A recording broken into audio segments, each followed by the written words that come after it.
요한복음 8장 30절에서 36절까지의 말씀입니다. 요한복음 8장 30절에서 36절까지의 말씀.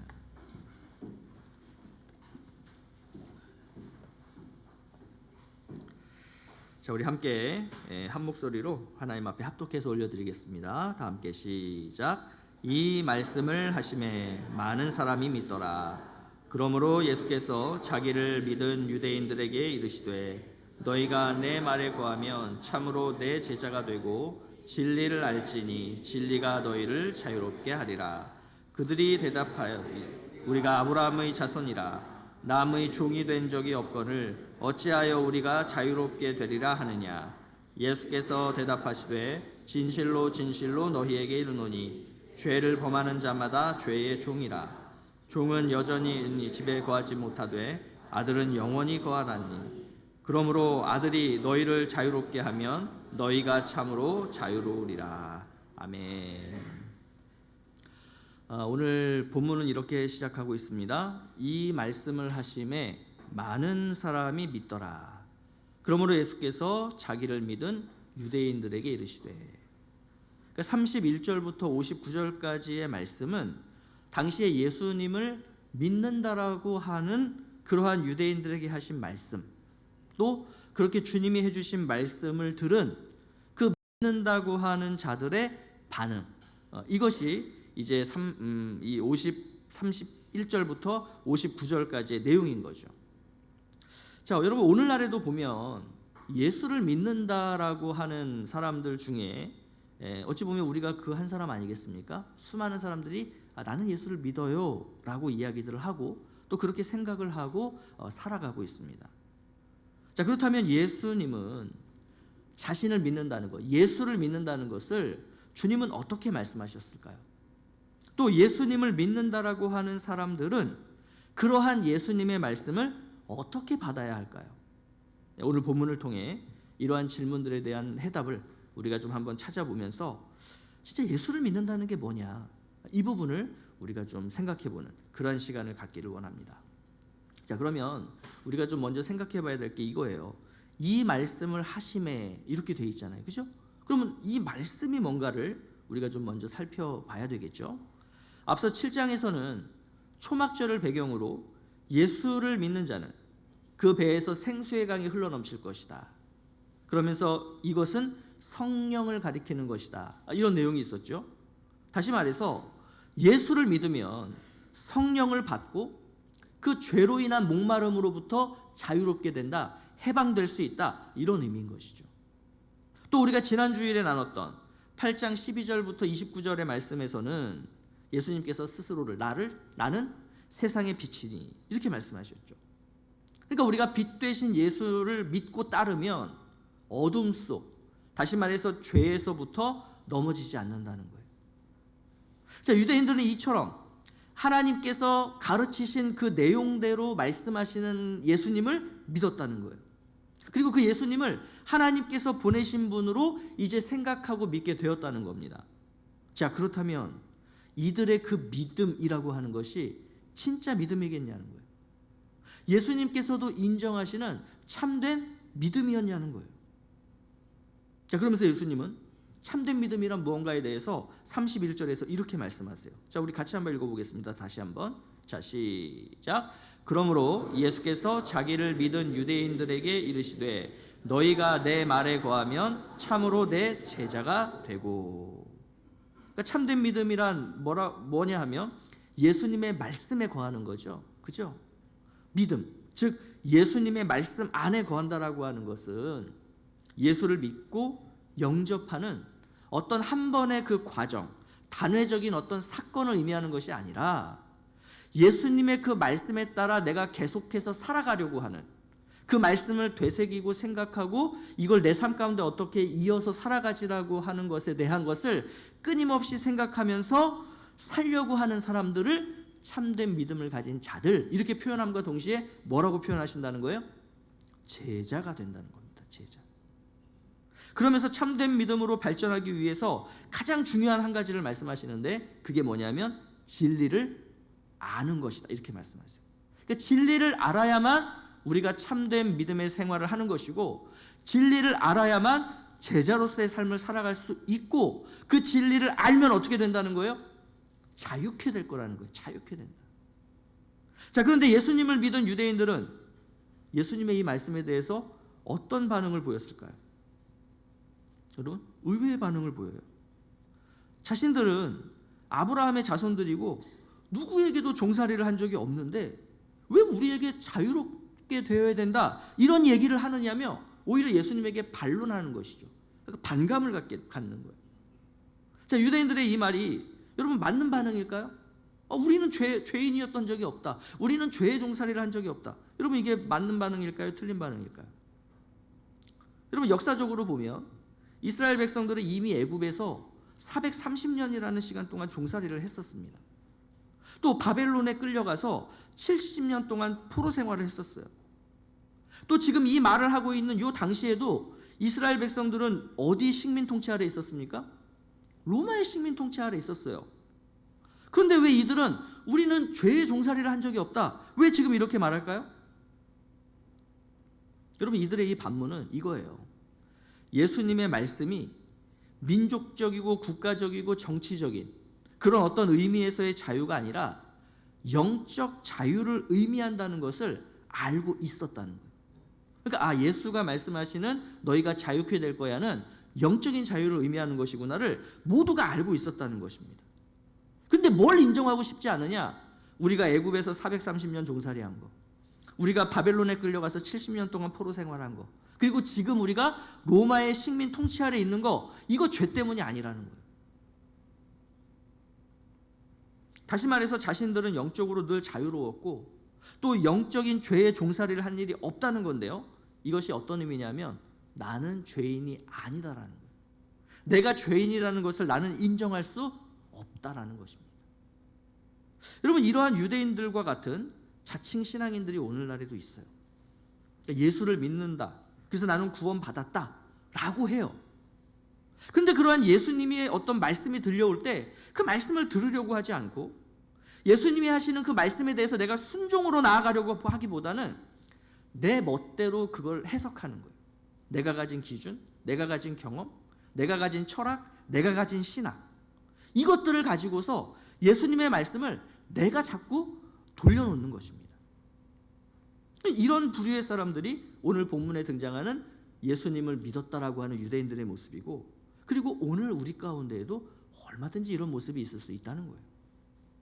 자, 그러면 유대인들은 왜 자기들이 우리는 지금까지 죄의 종살이를 한 적이 없다, 이런 생각을 했을까요?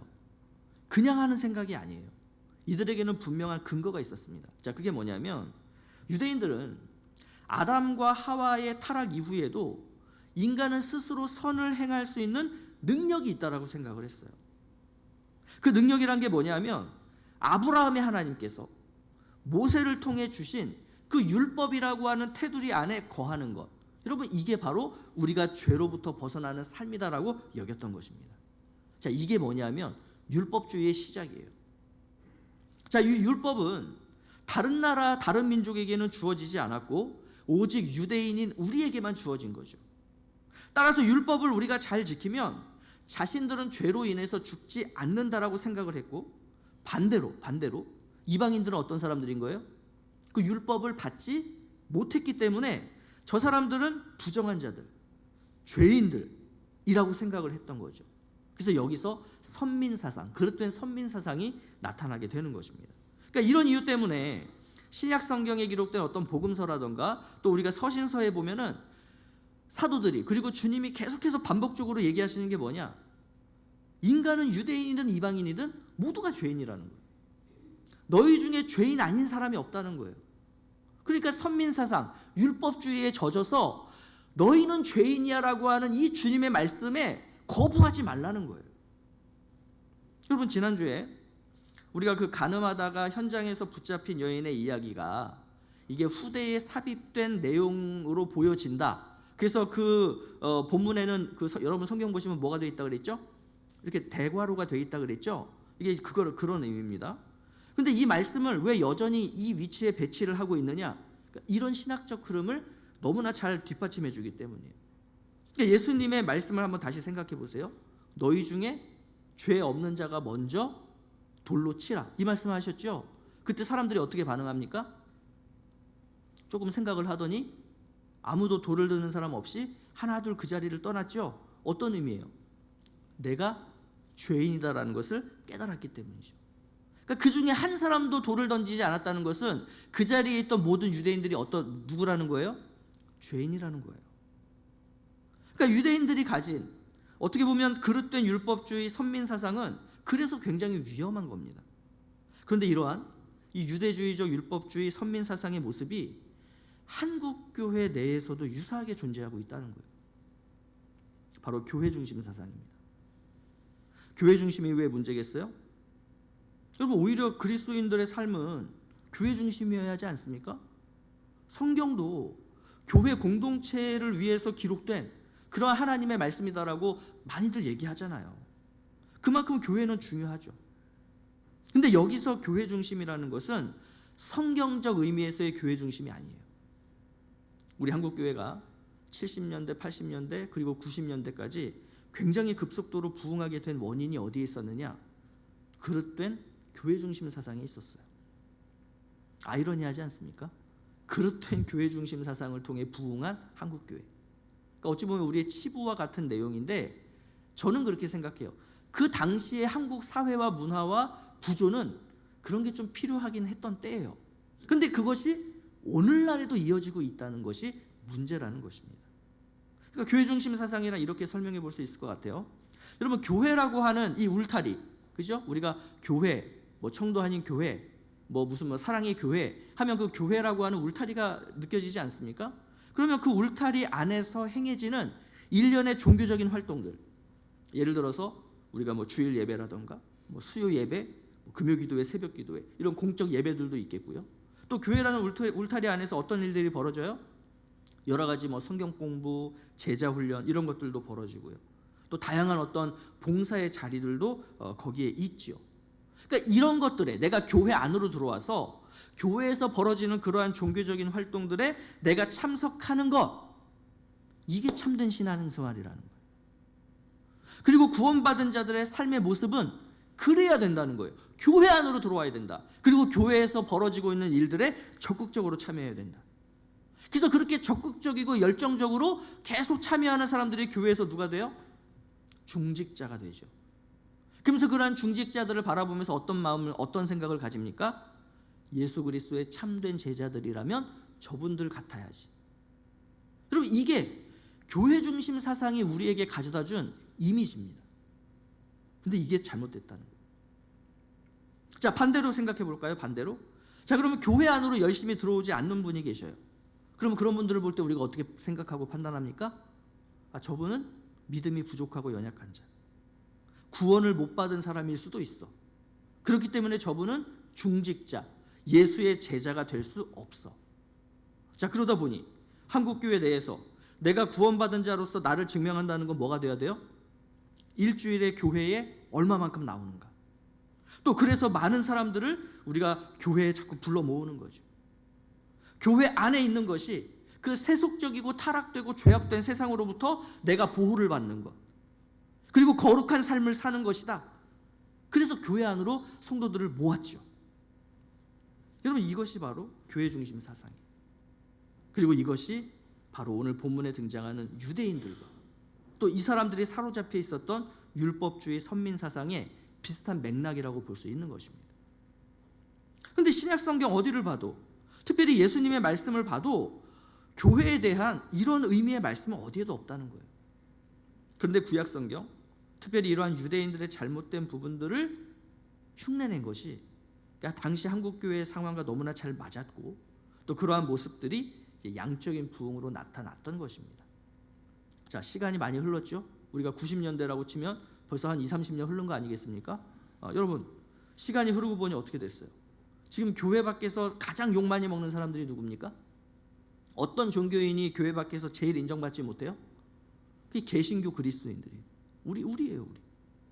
그러니까 그릇된 교회 중심 사상에 젖어 살면서 그 교회 밖에서 살아갈 때 여러분 어떤 삶을 살겠어요? 한번 여러분 잘 생각해 보십시오. 또 내가 어떻게 사나 보십시오.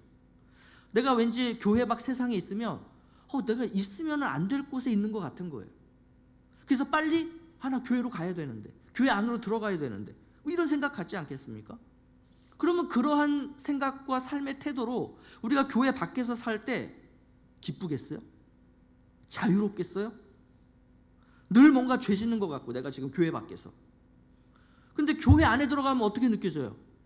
뭔가 이렇게 천국에 와 있는 것 같고. 그리고 우리 지금 지난 그 코로나와 우리 여기 중국 청도의 특수한 상황 속에서 계속 대면 예배 드리지 못하고 줌 예배로 드리면서 교회 가서 예배 드려야 되는데, 이거에 대한 이런 마음들이 우리 안에 얼마나 많았어요. 그래서 뭔가 교회로 가면 마음이 한결 가벼워지고 말이죠. 자, 지난주에는 일주일 중에 6일을 교회 가서 예배 드리고 모임을 참석했고 기도도 하고 막 봉사도 하고 교육받아서 너무 기뻤는데, 이번 주에는 일주일에 3일밖에 못 나가서 뭔가 죄책감이 들고 내가 더 순종하지 않은 것 같고, 이런 마음들. 또 우리가 누군가를 대할 때 교회에서 열심히 있는 사람은 저분은 믿음이 너무 강한 분 같아, 이렇게 여기지만, 뭔가 교회 안에서 열심을 내지 않는 사람에 대해서는 저분은 믿음이 연약하고 세상에 속해 있는 사람 같아, 이렇게 여긴다는 거죠. 자, 그러면 그런 시각으로 교회 내에서 성도들이 서로가 서로를 바라보면 어떻게 되겠어요? 저 사람이 나보다 믿음이 연약해, 나는 저 사람보다 거룩해, 이런 어떤 비교의식들이 생겨나고, 그래서 서로가 서로를 밀어내고 정죄하는 이러한 아이러니한 상황이 그래서 교회 내에서 벌어지고 있는 거예요. 자, 신약시대의 하나님 나라는 교회를 중심으로 이루어가도록 하나님께서 계획하셨어요. 그래서 이 땅에서 가장 중요한 공동체, 교회가 맞아요. 다른 의미, 좋은 의미에서 우리 성도들의 신앙생활은 교회 중심적이어야 합니다. 교회를 통해서 하나님의 은혜를 공급받으셔야 돼요. 교회 밖에서 하나님의 은혜를 받으시려고 하면 안 됩니다. 교회를 통해서 선행을 하셔야 되고요, 교회 안에서 서로를 사랑하고 돌보셔야 돼요. 자, 그러면서 성경은 그렇다고 해서 교회 안에 갇혀 있으면 안 된다는 거예요. 오히려 교회 밖으로 나가라는 거예요. 교회 내에서 너희들이 듣고 보고 또 서로 사랑한 것, 그러한 것들, 배운 것들을 가지고 그대로 밖으로 가지고 나가서 세상 속에서 살아가라는 거예요. 자, 이렇게 좋은 의미에서의 교회 중심의 삶을 살 때 여러분, 교회 안과 교회 밖에서 동일하게 기뻐하며 자유함을 누리며 그렇게 살 수 있게 되는 거 아니겠습니까? 그래서 주님은 이렇게 율법주의, 이 선민 사상에 빠져 있었던 이 유대인들에게 오늘 본문에서 크게 두 가지를 말씀하시는 거예요. 자, 첫 번째는 뭐냐면 나 예수가 누구인가, 그리고 두 번째는 너희는 누구인가, 이 두 가지를 말씀하시는 겁니다. 그러니까 이게 어떻게 보면 우리가 진리 안에서 살아가며 자유케 될 수 있는 가장 어떻게 보면 첫걸음이에요. 예수님은 누구신가, 나는 누구인가. 자, 그러면 먼저 예수님은 자신을 누구라고 말씀하시나요? 자, 32절, 36절을 같이 한번 볼게요. 자, 먼저 32절 보겠습니다. 자, 시작. 진리를 알지니 진리가 너희를 자유롭게 하리라. 36절. 그러므로 아들이 너희를 자유롭게 하면 너희가 참으로 자유로우리라. 자, 32절에서 진리가 너희를 자유롭게 한다라고 선언하셨고, 36절에서는 아들이 너희를 자유롭게 한다라고 말씀하셨어요. 자, 어떤 의미예요? 예수님이 누구라는 거예요? 진리라는 거죠. 아들이 예수님이시니까 아들이 자유롭게 하고 진리가 자유롭게 한다면 아들이 곧 진리인 거잖아요. 그죠? 그러니까 그 아들은 또 예수님이시고, 다시 말해서 이 진리 안에 거하는 것, 아까도 말씀드렸듯이 그 진리이신 예수님의 말씀에 따라 내가 가진 기준과 생각과 철학과 가치와 신학을 주님께로 맞춰서, 주님을 나로 맞추려고 하는 것이 아니라 나를 주님께로 맞춰서 그 말씀 가운데 순종함으로 사는 것, 이게 참된 믿음이라는 거죠. 그리고 예수님의 참 제자로서의 삶이라는 거예요. 이게 제자도예요. 제자도. 교회 건물 안에서 진행되는 무언가를 하기 때문에 내가 자유와 기쁨을 누린다. 그리고 그것을 안 하면, 그리고 못하면 내가 자유와 기쁨을 누리지 못한다. 이거는 현대판 율법주의인 것입니다. 그리고 이것은 예수님 당시의 유대인들과 같은 어찌 보면 죄인들에게서 나타나는 모습이에요. 내가 뭔가를 해서 만족함을 받으려고 하는 것. 반면에 진리이신 예수 안에 거하면요, 즉 예수님이 뭐라고 말씀하시는지 내가 듣고 그 말씀에 내가 순종하며 살아간다면 그 사람은 교회 안에 있건 교회 밖에 있건 늘 기쁨과 자유를 누리며 살아갈 수 있다는 거예요. 참 자유와 기쁨을 누리는 자들, 예수님 안에 거하는 자들, 진리 안에 거하는 자들의 우리가 흔히 라이프 스타일이라고 하죠. 그 사람들이 살아가는 삶의 방식, 그죠? 이 라이프 스타일을 보면 교회 안에서, 교회로 들어와서, 예배당 안으로 들어와서 내가 듣고 보고 배운 그 말씀을 다시 교회 밖으로 나가서 어떻게든 그 말씀대로 살아보려고 부단히 노력해요. 최선을 다해요.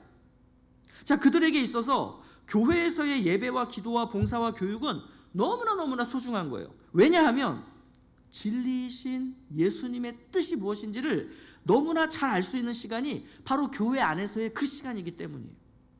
자, 그렇지만 여기서 그치지 않습니다. 교회 테두리 안에 갇혀 있지 않아요. 예수님의 말씀에 따르면 참된 믿음은 거기서 그치지 말고 거기서 더 전진하라는 거예요. 교회 안에서 그런 것들을 했다면 동시에 교회 밖에서도 세상 사람들과 부딪히며 살아가며 너희들이 교회 안에서 예배당 문화, 예배당 속에서 배웠던 그대로 살아가라는 거예요. 악한 가치와 문화가 지배하는 그 세상 속에서 살아가는 것을 이 사람들은 너무나 소중하게 여기는 거죠. 왜요? 그게 진리이신 예수님의 뜻이니까요.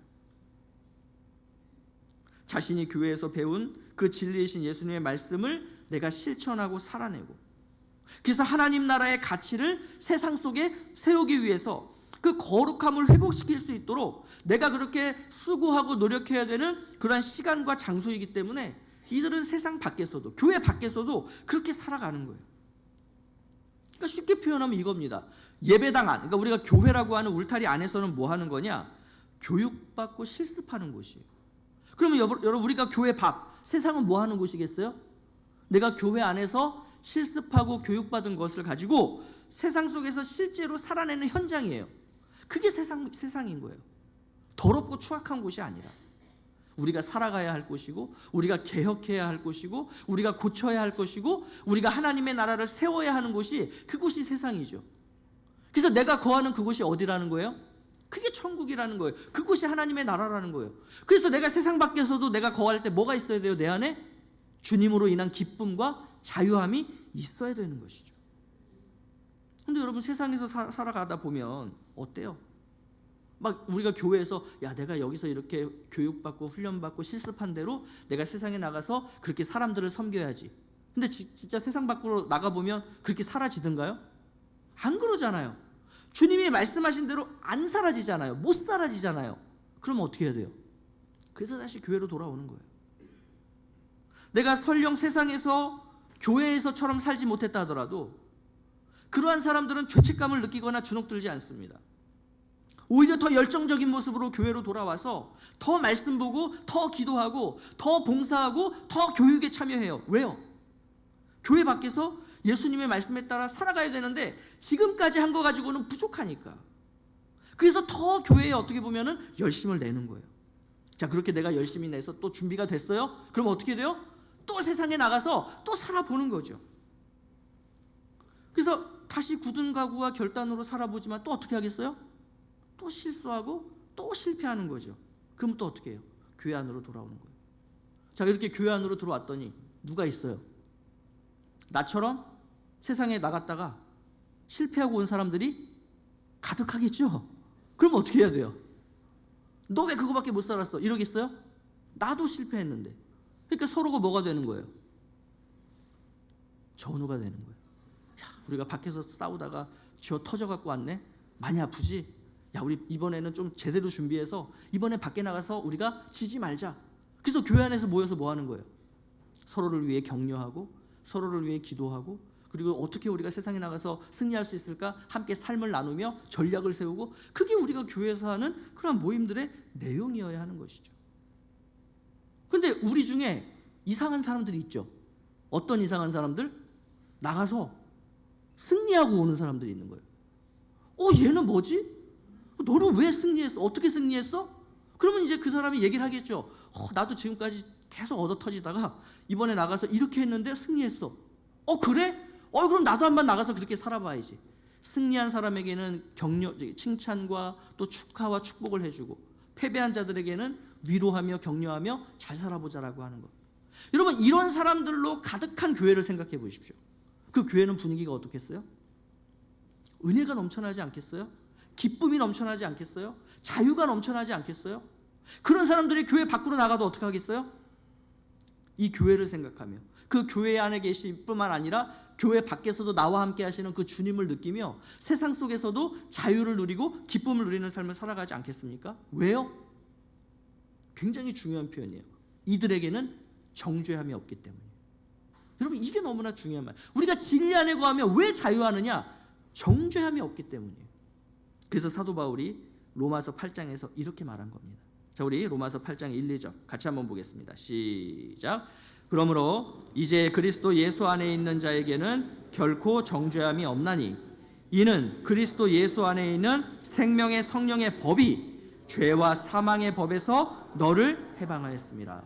이거를 오늘 지금 우리가 나누고 있는 이야기, 또 예수님의 말씀을 빌어보자면, 그걸로 바꿔보자면 사도 바울이 한 이야기가 뭐예요?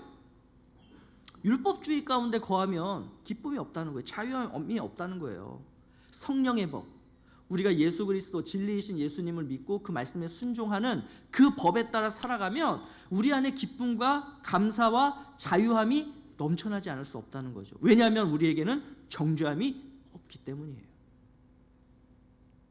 참 제자들은 이렇게 예수 안에 있는 생명의 성령의 법에 따라 살기 때문에 자유함을 누리는 겁니다. 어느 곳에 있든지 간에, 심지어 실패했어도 졌어도 쥐어 얻어 터졌어도 우리는 기뻐하며 자유를 누릴 수 있다는 거예요. 그걸 세상 사람들이 봐야 돼요.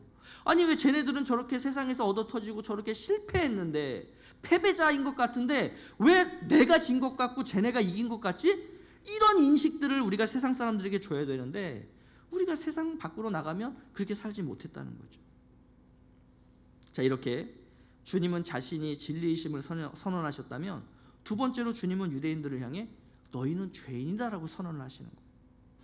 자, 이들이 진리 안에 거함으로 자유함을 누리려면, 다시 말해서 예수님을 믿음으로 받아들이고 이 예수님의 말씀에 따라 살려면 먼저 내가 죄인이다라는 것을 인정을 해야 하는 거예요. 오늘 본문은 유대인들을 향한 예수님의 이런 도전적인 메시지였던 거예요. 너희들은 죄인이다 라는 것이죠. 근데 이들은 자신들이 죄인이라는 것을 인정하지 않았던 거예요. 자신들을 향해 죄인이라고 하시는 그 예수님의 말씀에 끝까지 저항합니다. 나는 죄인이 아니다.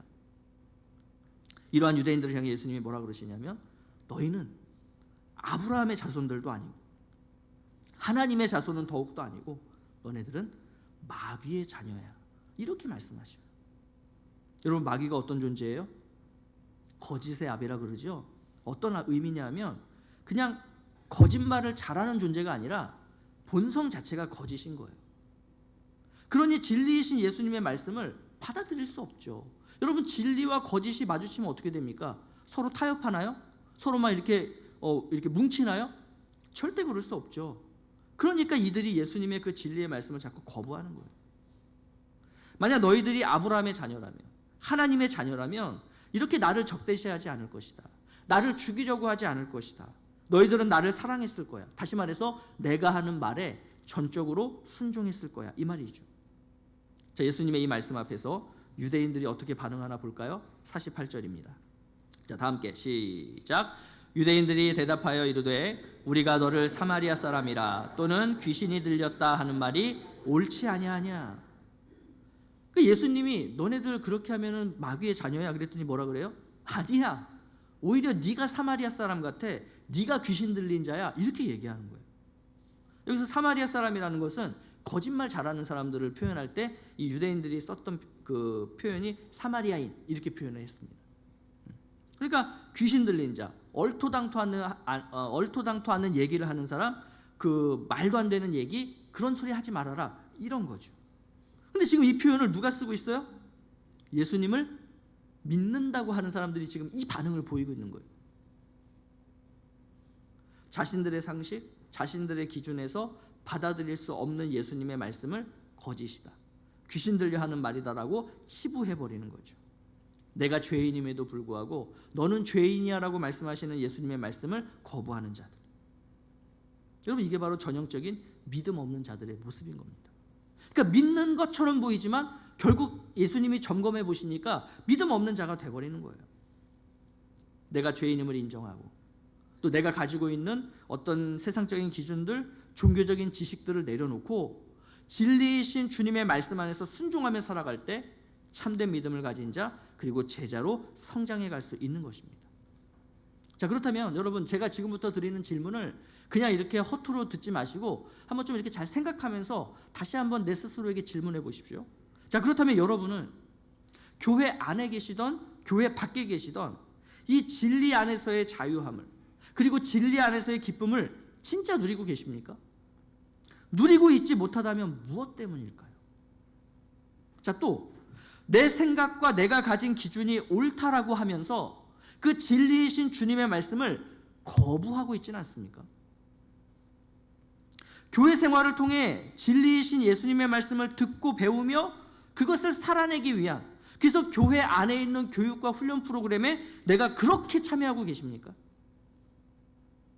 또 그렇게 교육받고 훈련받고 봉사하시고 실습하신 대로 내가 교회 밖 세상에서 그렇게 살아가기 위해 최선을 다하고 계십니까? 자, 그렇게 살다가 실패하고 또는 성공하고 다시 돌아온 교회 안에서 여기서 만나는 그러한 동역자들, 우리 성도들과 함께 만나서 서로의 삶을 나누며 서로를 격려하며 또 서로를 칭찬하며 서로를 위로하고 계십니까? 비록 우리가 제자답게 세상에서 살지 못했지만 다시 이 교회 안에서 주님 주시는 힘과 은혜를 받아 다시 세상 밖으로 나가서, 교회 밖으로 나가서 예수의 제자로 승리하는 삶을 살자며 함께 뜨겁게 눈물을 흘리며 기도하고 계십니까? 진리를 알지니 진리가 너희를 자유케 하리라. 종교적 어떤 활동을 통해서 만족함을 얻으려고 하는 것이 아니라 예수 그리스도와의 그 인격적인 교제를 통해서 참 자유를 누림으로써 날마다 주님 안에서 행복한 삶, 또 승리하는 삶, 그리고 제자다운 참 믿음의 삶을 살아가시는 우리 모든 청도하님교회 성도님들이 되실 수 있기를 예수님의 이름으로 축복합니다.